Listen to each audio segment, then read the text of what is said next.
سیرت النبی صلی اللہ علیہ وآلہ وسلم۔ عنوان زمزم کی کھدائی۔ حضرت ابراہیم علیہ السلام کے بیٹے حضرت اسماعیل علیہ السلام کے 12 بیٹے تھے۔ ان کی نسل اس قدر ہوئی کہ مکہ مکرمہ میں نہ سما سکی اور پورے حجاز میں پھیل گئی۔ ان کے ایک بیٹے کیدار کی اولاد میں عدنان ہوئے۔ عدنان کے بیٹے ماد اور پوتے کا نام نزار تھا۔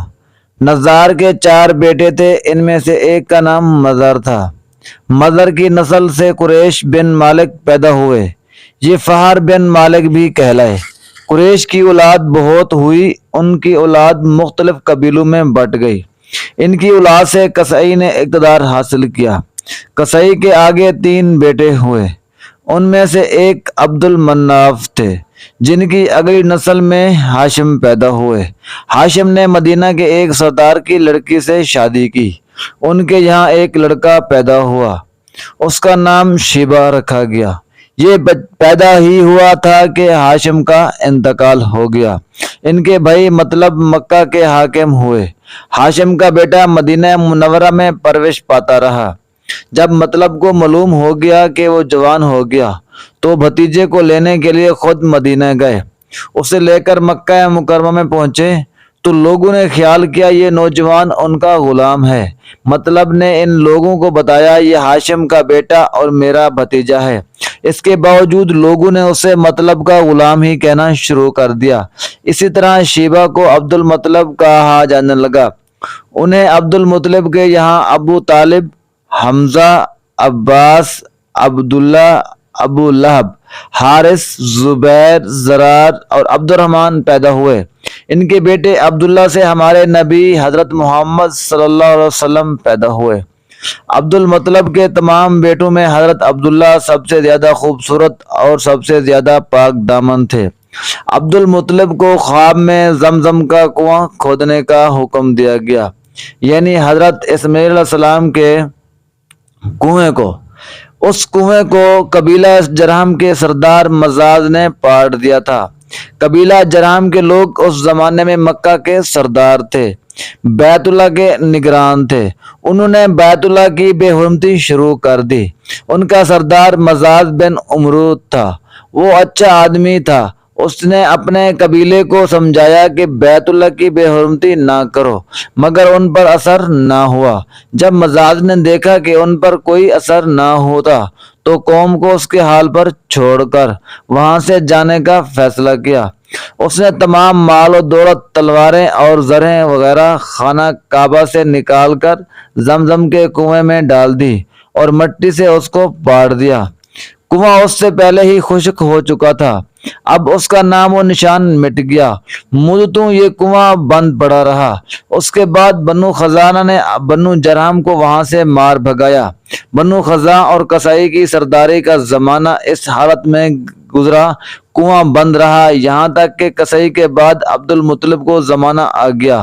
انہوں نے خواب دیکھا، خواب میں انہیں زمزم کے کنویں کی جگہ دکھائی گئی اور اس کے کھودنے کا حکم دیا گیا۔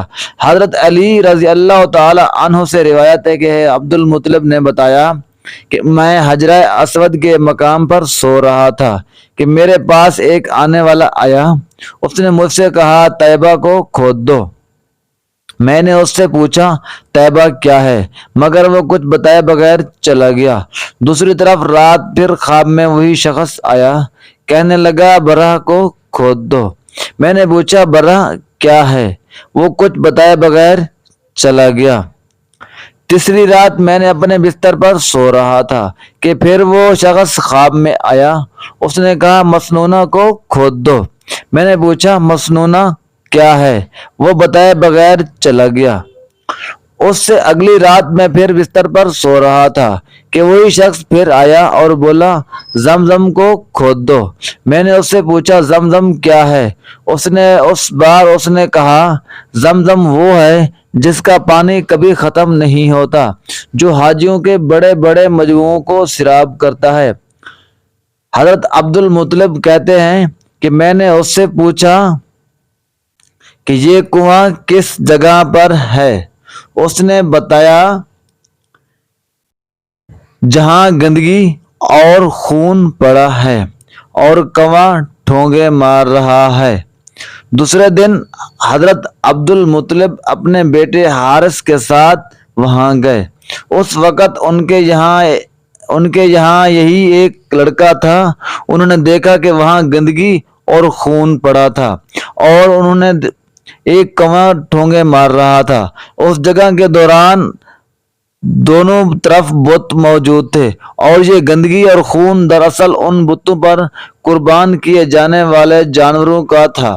پوری نشانی مل گئی تو حضرت عبد المطلب کدال لے آئے اور کھدائی کے لیے تیار ہو گئے، لیکن اس وقت قریش وہاں آ پہنچے۔